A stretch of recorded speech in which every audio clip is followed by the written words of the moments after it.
Hey everybody, welcome back to a very special edition of Nintendo Treehouse Live featuring Splatoon 3. And I'm here with Taryn. Hello. And our very own Treehouse Squid Lab researcher, Dutch. Hi. Dutch. All right. So what we're going to do now is we actually wanted to show off some of our multiplayer stuff. Now, before we start, I just wanted to do a little bit of housekeeping to just let everybody know that this is a special build that we're playing on. We're actually not going to get right into multiplayer, but we did want to show you some elements to focus on that because there's a lot of really great stuff. Now, so Splatoon 3, let's see what we got first. I think we're going to show off a Splashomatic. So Dutch? Yeah, let's see. What is a Splashomatic? So the Splashomatic is in the shooter class of weapons, which is kind of like the bread and butter of the Splatoon series. It's like your well-rounded, versatile weapon. You can see it's just got your classic rapid fire. It's got decent range. You're pretty much going to be able to do it all with this weapon.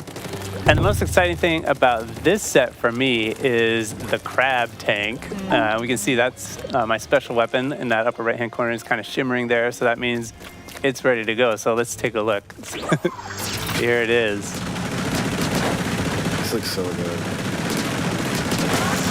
It's so dangerous. If I can get that again, because the crab tank actually has two different attacks. So that was the first one that's kind of like a rapid-fire machine gun that really has very good range as well.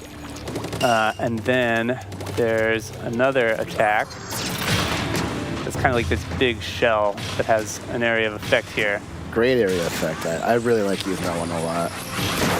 Actually, we haven't showed off the Squid Surge and Roll, which is something we might want to do too. Yeah. Typically, you know, if you're going in one direction, you get you have to slow down and kind of stop your momentum to get going in the other direction. But with this new mechanic here, you can turn on the dime and go in the opposite direction. So imagine maybe somebody's throwing a bomb in front of you. You can change direction really quickly, and it actually gives you a few frames of protection while you're doing that move. All right, let's see this in action. All right, yeah. So here's another here's another toy that we've got in the lobby over here, which is the copy machine. So I'm gonna go ahead and wake it up here. It's kind of vaguely threatening. So the copy machine here does it copies what I'm doing. So if I shoot, it shoots. It throws bombs when I throw bombs. All right, so I'm going to try to show off this new squid roll move that gives you that couple frames of protection here. So if I'm rolling wrong, I see a bomb. There you go. Oh, well done. That is not easy. That would be enough to splat me right there. Got it in one. Anyway, okay. Well, let's check out a different weapon. Yeah. Yeah, I was gonna say let's check out the next one, which I believe is one of your favorites. It is. Yeah, I have spent a lot of time with the carbon roller here. Speaking of mobility too, this one actually comes with the Zipcaster, which that's is really true. good. Yeah. So let's check out the Zipcaster here, which is a brand new special for Splatoon 3. So let's imagine maybe up on that tower there's somebody with a long-range weapon kind of pinning me down back here. What the Zipcaster is going to do is going to let me zip around, cling to walls, and it's going to let me come up right on this person right there. Oh, that's so good. And you do have to be careful when you use it, though, because you might have seen there's a little marker. And when it ends, it sends you back to the place you started. So if you don't take care of business with it, and people see where you're going to land, they're going to come right there and be waiting for you. Spot you. Yeah, you'll land and be like, oh, that was not what I was expecting. So let's go ahead and cut away to that. And then we're going to go to our first stage that we wanted to shoot. And we've got the Splatoon 3 Splatfest world premiere coming up this weekend. So we wanted to take a look at some of the stages that will be in the rotation. I'm scissors. No, but I'm going to be scissors. So this is kind of keeping in the theme with Splatoon 3, which is chaos, right? So we've got this kind of gritty, rusted out, worn down, rugged terrain here. And a couple of jellyfish up there taking casual photos, I guess. jellies. I'll go ahead and open up the turf map here That's so you can see the layout of the stage.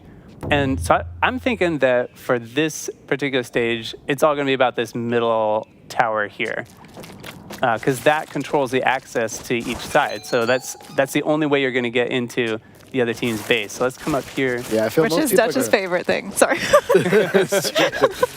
It's all about, I think, defending this middle and keeping it controlled. Right. So for, I think the zip caster is going to be great for maybe taking control of that middle area. So you can see, imagine somebody's controlling that and dominating you from the center post there. So what are we going to do? Let's get the zip caster here and fly right over here. Come up this way.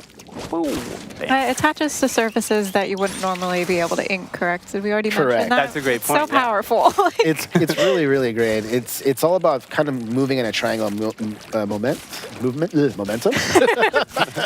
Momentum. What was that word? Triangle movement.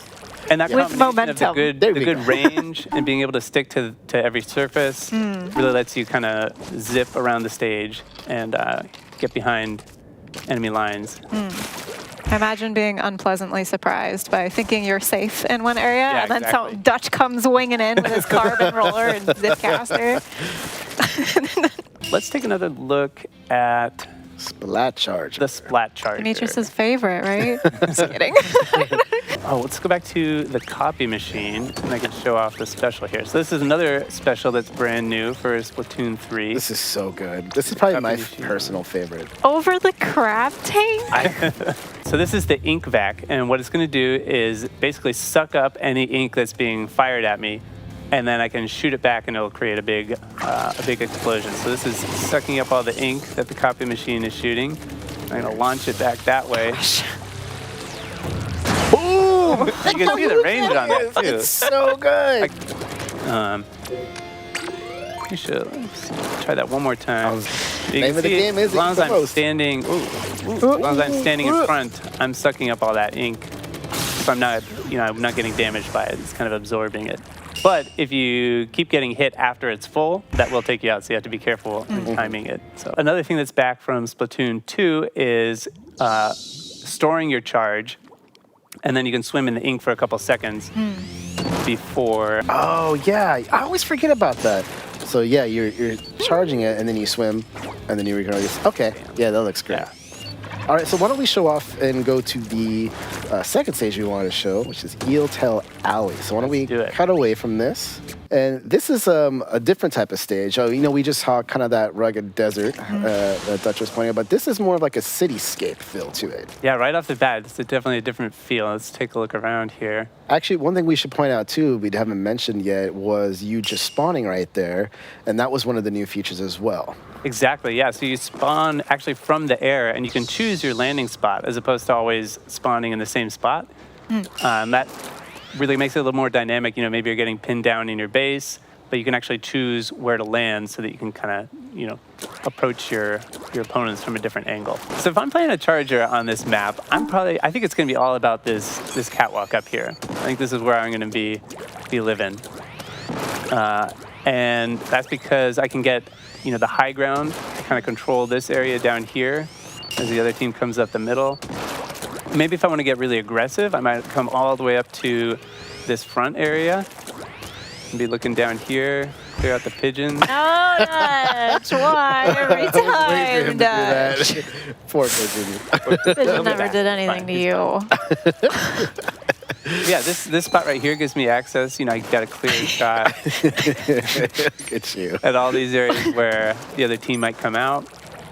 I think there will be a lot of fighting below too as well, and I Exactly. feel like the ink vac will be really great because you'll be able to kind of push the line, push the advance of your team using that special. Exactly, yeah. You drop down here, soak up all the ink that everybody's shooting at you. It takes a while to charge when there's no ink. I was gonna say, hopefully, Just a little the explosion's while. a bit smaller too. All right, so you got a chance to see the Splat Charger and Eel Tail Alley. Let's go ahead and move back to the lobby because we have one more thing to show. So we're going to cut to that. Give us Only the one sec. best thing to show. Okay, so with that being said, that is it for Splatoon 3 today. We'll see you soon. Thanks.